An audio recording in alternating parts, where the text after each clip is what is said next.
What's going on, everybody? Welcome back to PFF's All-Star Bowl Tour presented by Prize Picks.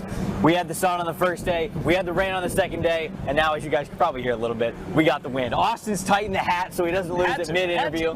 But we got Austin Gayle here, Mike Renner. I'm Trevor Sikkema, here to recap, or not recap, just give our thoughts for the entire week of the Senior Bowl. Day 3 specifically, we're here inside the indoor practice facility here at Southern Alabama. Mike, how do we feel? We've had the 3 different elements, it feels like. It's been a different environment for all of these players up to here being in the indoor practice facility. Yeah, you basically get to see these guys in pretty much any sort of condition. If you're like, if you're complete simulation. Exactly. Like if you're a team that plays in bad weather, you kind of got the full gamut this week.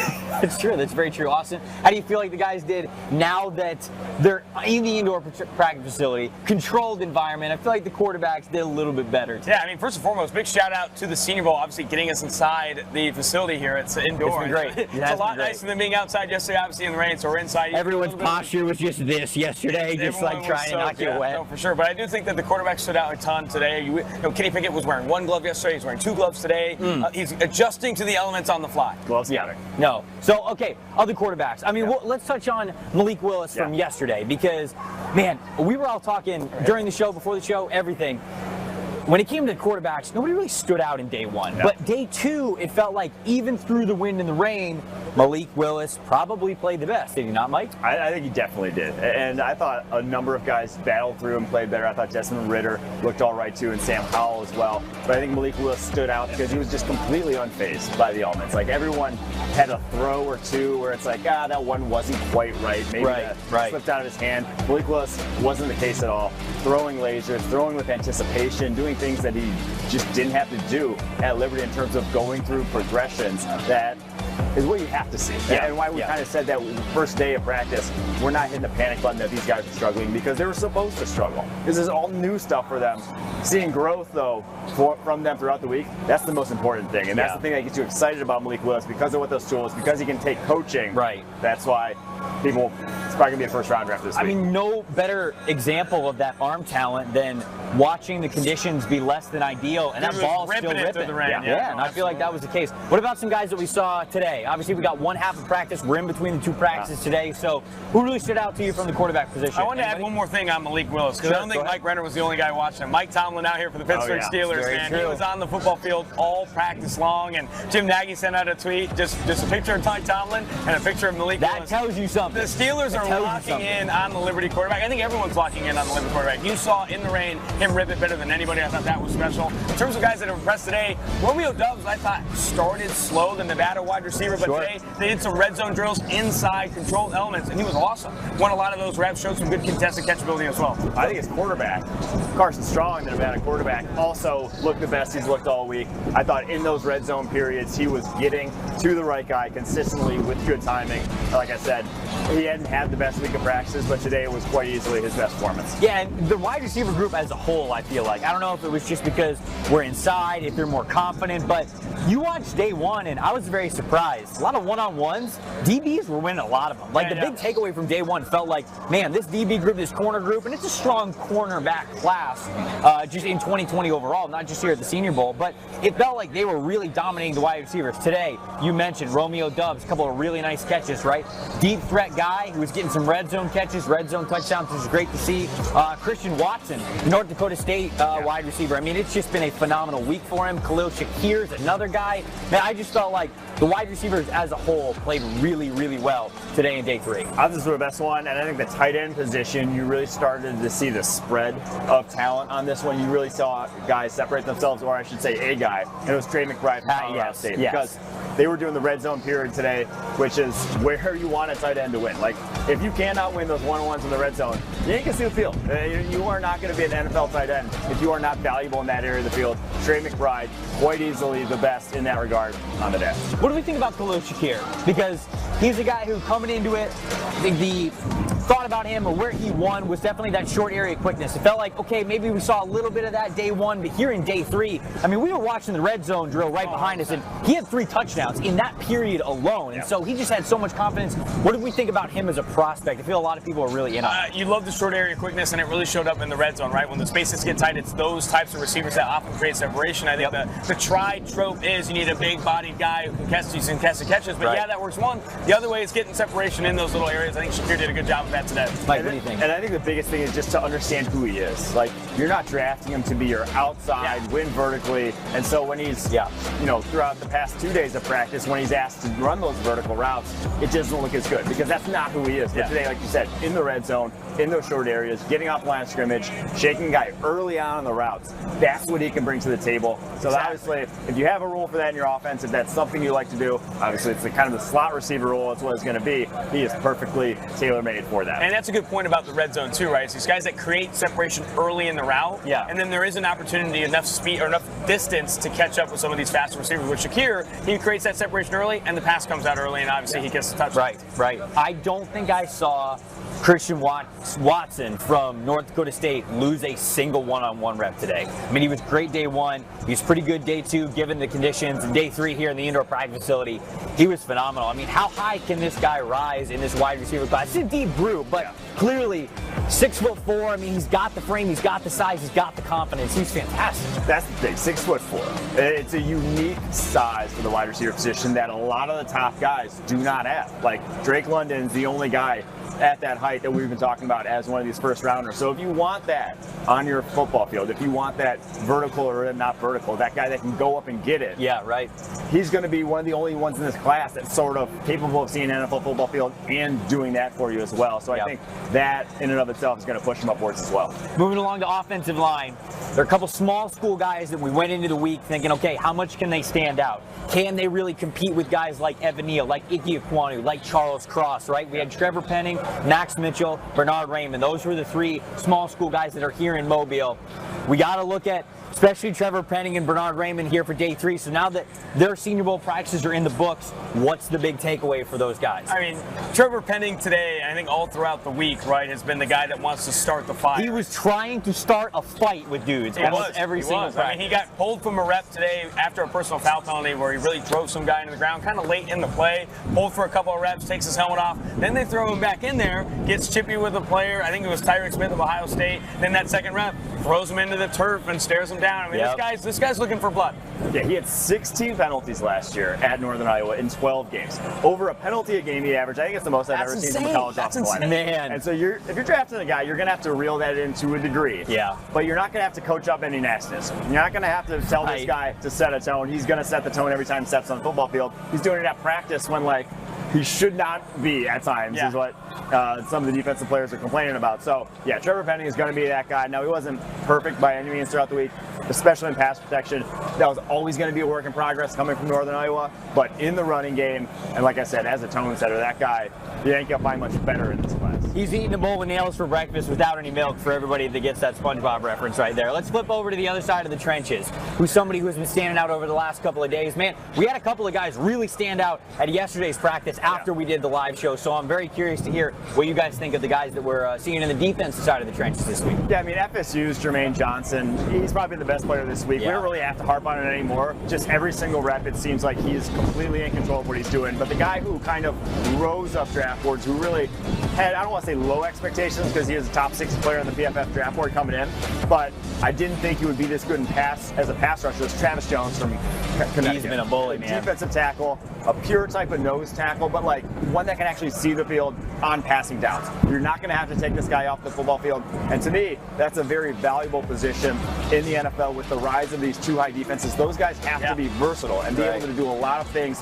besides just stopping the run. And they have to be able to stop the run, though, at a high level. And we've seen that from Jones throughout this week. I think another guy, and I think it's just usual suspects throughout the week, but Perrion Winfrey of Oklahoma has improved every single day this week. In the one-on-ones today, he brings the fire, he brings the energy. Hasn't got to the nastiness of Penning's level, but it has That been might be impressive. too far, so I don't know if we want to get at that point. He has been winning consistently on the interior. I've been really impressed with him. I think him and Travis Jones are two really good highlights this week. Yeah, no, those two guys have been fantastic, no doubt about it. What about defensive back group, linebackers, safeties? Who do you want to touch on? Anybody who's been really standing out in that regard? The corner group here, not the best week for those guys. There haven't been a ton of plays on the football, but I think the safety group is fairly solid. Illinois' Kirby Joseph had a nice pick today. But the real stand-out safety position has been Jalen Petrie, what he has done just on a different planet than any of the other defensive backs here. And not only just in like team and where he kind of won in college, which was from the slot, sort of making plays, reading stuff quickly, but actually in one-on-one man coverage, he has looked the best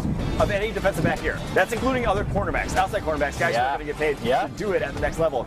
He could be that for you if he wanted to be, but I think his versatility, his tackling ability, his instincts, plays, you want him around the ball as much as humanly possible. They're easily the best defensive back in attendance in my opinion. Jalen Petrie of Baylor. I think for the linebacker group, two guys that we've talked about, I think all week, continue to put exclamation points on their Senior Bowl week. It's Brian Asamoah of Oklahoma. And then I think for me, Darian Beavers of Cincinnati. He has looked fantastic in these drills today, and I think he's also, I come back to the size, right? Like he has the size you want if you're going to try and insert only two linebackers on defense and have someone big in the middle. He was the only guy in the one-on-ones to actually check Trey McBride, the Colorado State tight end. No one else could really stick with that guy. He got his hands on him in that big 252-pound frame. Was able to stick him in his tracks. 6'4", almost 33, 34-inch arms. This guy's got some size. Yeah, and he is. He's a downhill linebacker, and so that's the type. That's what you wanted to see. That makes a ton of sense. Yeah, still a little reenactment right there. Thank you for that. Right there. So these are our takeaways, what we have seen at Senior Bowl practice. But Anthony Tresh is here at practice as well. So now we got to hear his takeaways too.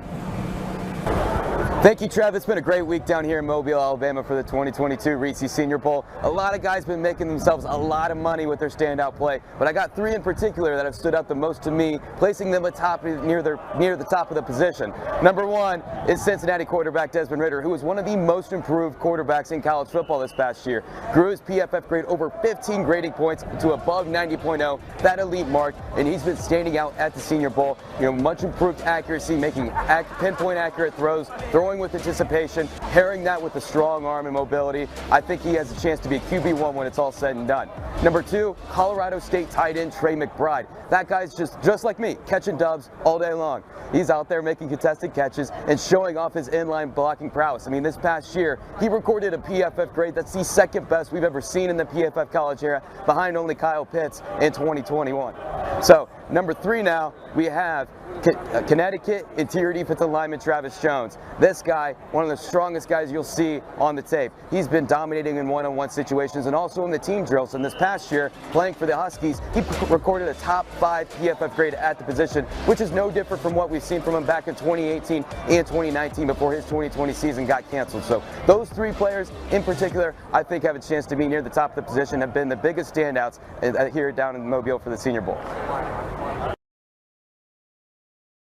We got to get into the Prize Picks segment of the show. Prize Picks sponsoring the show. They're the reason why we are here right now, and we've got 3 more Super Bowl prop bets for you, starting off with what PFF loves, and that is running the football, right? Yes, of course. Cam Akers, running back for the Los Angeles Rams. The over-under for him, this prop bet over at Prize Picks, 55.5 rushing yards. What do we think about this one? Austin, I saw you make a face. I want to find out what that face is for. Is it over or under? What do you think? I think it's under, right? I still think it's as good as he looked, right, coming back from injury. I'm not 100% convinced he's going to get the volume, right? I mean, it's just absurd coming back from injury that he had in the same season now. I think he has looked spry, but I don't know if he gets enough volume to get over the 55. I think you'd have to be in that 10, 15, 15 carry range. I don't think they ultimately give him that many carries. What do you think, Mike? Well, I think I'm going under as well, and I think I'm going to give some credit to this Bengals defensive line that has stopped the run very well throughout the playoffs. We saw what they did to Derrick Henry, a guy coming back from injury, bottled him up. So another running back. I think the D-line is going to get the job done. I think I'm going over, slightly over. I think he's right around 60, 65. I don't think he's going to blow it out of the water, but I am going over here, so I'm going to be a little bit different from you. Joe Burrow, we're going to go to the passing attack on the next one. Joe Burrow's over-under prop bet at Prize Picks, 2 passing touchdowns. So we got a little bit of a push opportunity here with this 2 number. Mike, what do you think? going over because I said I don't think the running game is going to be there for the Bengals in this one, especially with that being around the goal line. And I also think Bengals are going to score some points. Yeah. So that would be, here we go, through the air. So I'm going to go over 2. I also love over when you get the 2, right? So oftentimes you'll see the 2.5, and that forces you into 3 with no push opportunity. Right. PrizePicks giving you that chance. If he does hit 2, you get your money back. I like the over 2 for sure. I think this is an easy over because there is a much better chance that he is, like you just said, throwing 2 for a push or more touchdowns than there is Joe Burrow throwing 1 passing touchdown in the Super Bowl. That would be extremely shocking there. Matthew Stafford, this is the last one. Does Matthew Stafford throw an interception? That's it. It's 0.5. So do you think Matthew Stafford throws an interception in this game? Over, under, that half an interception? I'm going over, man. Jesse Bates, the highest graded defender in the postseason for PFF, specifically in coverage. I do think he goes over, and I think Bates gets it. I agree. I'm going over as well. Yeah. Cheeto Beawuzie, Mike Hilton, those guys, playmakers along with Jesse Bates, like you said. They've been doing it all postseason. I don't think it's stopping anytime soon. BJ Hill had a pick in the last one too. It could be him. True, it's true. You got to give the big guys some love. Look, somebody's getting a pick on Matthew Stafford. If Matthew Stafford comes out and has like a perfect game like that, 1, they're probably winning the Super Bowl. 2, it'd just be hats off, incredible performance from Matthew Stafford. All right.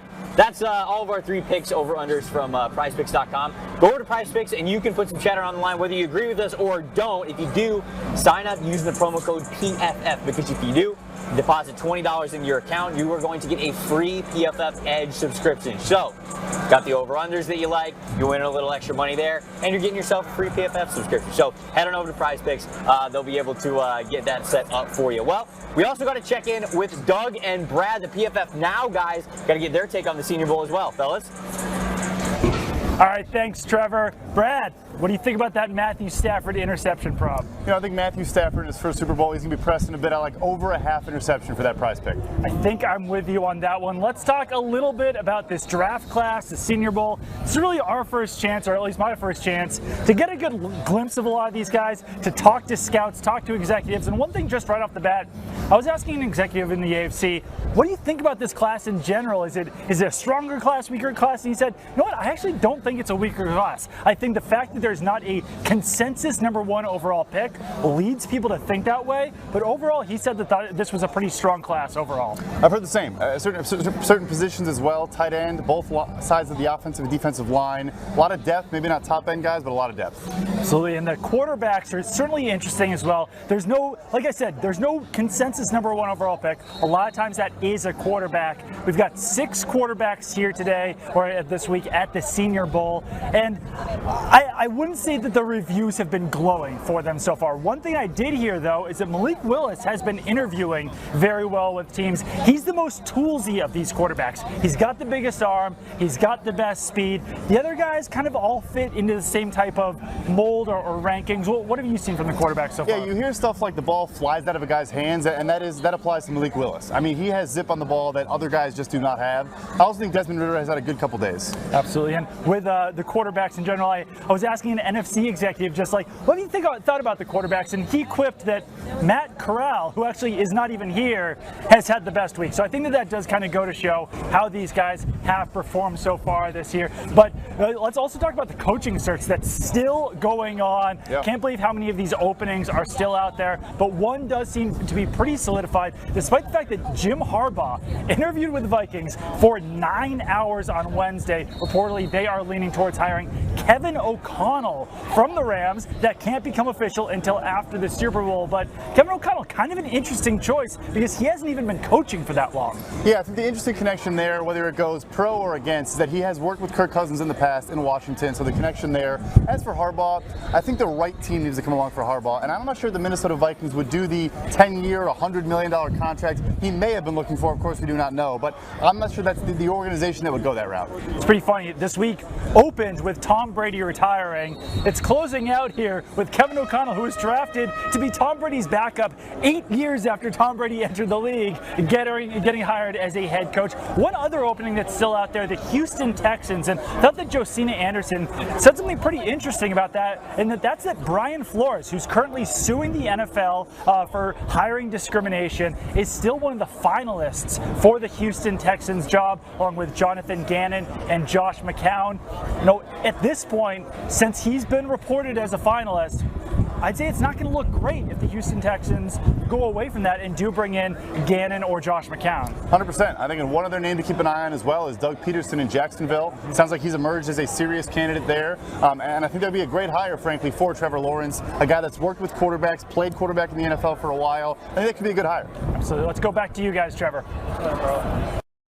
Appreciate it, Doug. Those dudes are so plugged in with coaching stuff. I mean, like, I've been following them so closely for all the vacancies, and they got it down. So if you guys are out there and you're not following Brad and Doug on Twitter, you got to do it because you're going to be ahead of the curve when it comes to that head coach search as well. The amount of names that they just throw out that I'm like, shit, I really don't know exactly who that is, and that they're just casually going back and forth are. Ari Mero, right? Ari as well. He had an early flight. That guy is as plugged in as anyone. Yes, He's been talking to a lot of people as well. 100%. Ari was making the rounds today, this week, man. He was getting the connections. He was finding out exactly what the sources are thinking. So, all right, we got the wind kicking up here. Final thoughts as we get to this second practice. What do you guys think? I think my final thoughts are someone is going to fall in love with some of these quarterbacks. It's kind of confirmed what I headed into this week. They showed enough. These guys have shown enough this week. Maybe they haven't been perfect. Maybe they haven't looked like Justin Herbert did a couple years ago here, but they've been solid and improved throughout the week to where someone's going to tab, whether it's Malik Willis, whether it's Sam Howell as their guy in the first round, and these guys are going to go high still. I'm going to push the chips a little further. I do think that Malik Willis ends up being the consensus number one QB among analysts. I think among analysts and among NFL teams, he'll be the consensus, right? Not every single team is going to be on it. I guess maybe that's not consensus, but I think on average, Malik Willis will be the top quarterback for analysts and media coming out of this week. But Desmond Ridder needs some love, dude. Desmond Ridder of Cincinnati has been fantastic this week, and I think Desmond Ridder, should be consistently considered in this QB2, QB3 range. I know Carson Strong is great. Sam Howell, can he pick it? But Desmond Ridder has played really, really well this week, really controlled, really calm. I think Desmond Ridder made some noise this week. Well, Austin gets to put his money where his mouth is tomorrow for tomorrow's show because we are doing a first round mock draft. We are doing an instant reaction post Senior Bowl first round mock draft on the show tomorrow. We'll see exactly where Malik Willis goes, where Desmond Ridder goes, where all these quarterbacks go, and where we believe these guys, along with the rest of so many great Senior Bowl players, are going to land on a brand new mock draft. We'll get that for you tomorrow. See you guys then.